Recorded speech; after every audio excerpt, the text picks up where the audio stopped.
आज हम एक ऐसे टॉपिक पर बात करने वाले हैं जो जस्टिस, मीडिया और हमारे अधिकारों के बीच की एक बहुत ही महीन रेखा को छूता है। देखिए, सुप्रीम कोर्ट ने हाल ही में एक बहुत बड़ा कदम उठाया है। एक ऐसा कदम जो पुलिस की मीडिया से बात करने के तरीके को शायद हमेशा के लिए बदल दे। तो चलिए समझते हैं कि ये बदलाव आखिर जरूरी क्यों था और इसका हम सब पर क्या असर पड़ेगा। जरा सोचिए, किसी केस की इन्वेस्टिगेशन चल रही है और पुलिस एक प्रेस कॉन्फ्रेंस करती है और बस उस कॉन्फ्रेंस के बाद ही पूरी जनता किसी को दोषी या निर्दोष मान बैठती है। क्या यह सही है?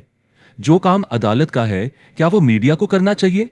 यही वो बड़ा सवाल है जिसके इर्द गिर्द हमारी आज की पूरी बातचीत घूमेगी। देखिए, यहां पर ना दो बहुत जरूरी अधिकारों के बीच एक बैलेंस बनाना होता है। एक तरफ तो है पब्लिक्स राइट टू नो, मतलब जनता का जानने का अधिकार। इससे सिस्टम में ट्रांसपेरेंसी बनी रहती है। और वहीं दूसरी तरफ है अभियुक्त का right to a fair trial, मतलब इनोसेंट अंटिल प्रूवन गिल्टी। यह हमारे संविधान का, हमारे जस्टिस सिस्टम का आधार है। अब इन दोनों के बीच संतुलन बनाना ही तो सबसे बड़ी चुनौती है। तो चलिए सबसे पहले इस प्रॉब्लम की जड़ तक चलते हैं। आखिर ऐसा होता कैसे है?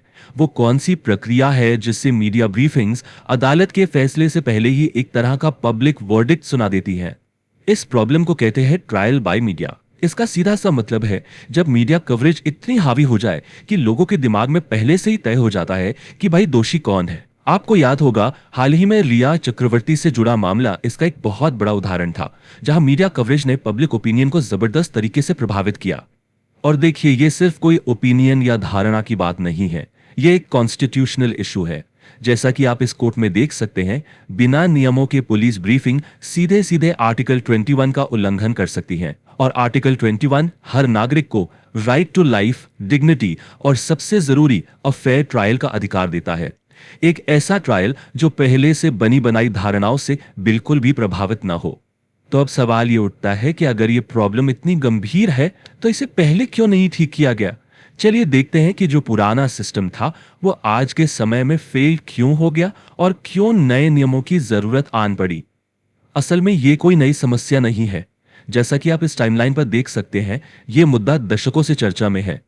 1999 में पीयूसीएल की याचिका से लेकर 2014 में सुप्रीम कोर्ट की गाइडलाइंस तक इस पर काम तो हुआ, पर जमीनी स्तर पर बदलाव बहुत धीमा रहा। आखिरकार 2023 में कोर्ट पे ये मानना पड़ा कि अब हालात बदल चुके हैं और पुराने नियम काफी नहीं है। तो असल में बदला क्या है? बदला है हमारा मीडिया इकोसिस्टम। आज हमारे पास 24 घंटे चलने वाले न्यूज चैनल हैं और सोशल मीडिया है, जहां कोई भी खबर मिनटों में वायरल हो जाती है। इसी माहौल ने एक पुरानी, लंबे समय से चली आ रही समस्या को एक बड़े संकट में बदल दिया है। ऐसा नहीं है कि पहले नियम नहीं थे, नियम थे, लेकिन वो बिखरे हुए थे, कमजोर थे। जैसे कि होम मिनिस्ट्री की 2010 की गाइडलाइंस थी, अलग अलग राज्यों के अपने पुलिस सर्कुलर थे, सीबीआई का अपना क्राइम मैनुअल था, लेकिन इन सब में कोई एक रूपता, कोई यूनिफॉर्मिटी नहीं थे। इसीलिए एक मजबूत यूनिफाइड फ्रेमवर्क की सख्त जरूरत महसूस हो रही थी। और बस इसी जरूरत को पूरा करने के लिए सुप्रीम कोर्ट ने दखल दिया। तो अब जब हमने प्रॉब्लम और उसकी वजहों को समझ लिया है, तो चलिए अब इस कहानी के सबसे अहम हिस्से पर आते हैं, यानी कि सॉल्यूशंस पर। यह एक बहुत ही बड़ा डेवलपमेंट है। सुप्रीम कोर्ट की बेंच ने सभी स्टेट्स और यूनियन टेरिटरीज को एक नई और स्टैंडर्डाइज्ड पॉलिसी बनाने का निर्देश दिया है। और इस पॉलिसी का आधार होगा एक बहुत ही डिटेल्ड मैनुअल। और यह है इस समाधान का हीरो, दी एमिकस क्यूरी मैनुअल। देखिए, एमिकस क्यूरी का मतलब होता है कोर्ट का मित्र या फ्रेंड ऑफ द कोर्ट। यह वो एक्सपर्ट होता है जो किसी मामले में कोर्ट की मदद करता है। तो इसी एक्सपर्ट द्वारा तैयार किया गया ये मैनुअल अब नई पॉलिसी का आधार बनेगा। ये पुलिस और मीडिया के बीच कम्युनिकेशन के लिए एक नई डिटेल्ड रूल बुक है। तो अब सवाल यह है कि इस नई रूल बुक के अंदर आखिर है क्या? वो कौन से नियम हैं जो निष्पक्ष सुनवाई और जनता के जानने के अधिकार, इन दोनों के बीच बैलेंस बनाएंगे? चलिए इसके मेन पॉइंट्स को एक एक करके समझते हैं। इस मैनुअल का दिल है ये 4 टेस्ट डिस्क्लोजर फ्रेमवर्क। इसका मतलब है कि अब पुलिस मीडिया को कोई भी जानकारी देने से पहले खुद से ये 4 सवाल पूछेगी। पहला, लीगैलिटी, क्या ये जानकारी देना कानूनी है? दूसरा, नेसेसिटी, क्या ये पब्लिक इंटरेस्ट में जरूरी है? तीसरा, प्रोपोर्शनैलिटी, क्या ये जरूरत से ज्यादा जानकारी तो नहीं? और चौथा, अकाउंटेबिलिटी, क्या इसे किसी जिम्मेदार अधिकारी ने अप्रूव किया है? जब इन चारों पैमानों पर कोई जानकारी खरी उतरेगी तभी उसे शेयर किया जाएगा।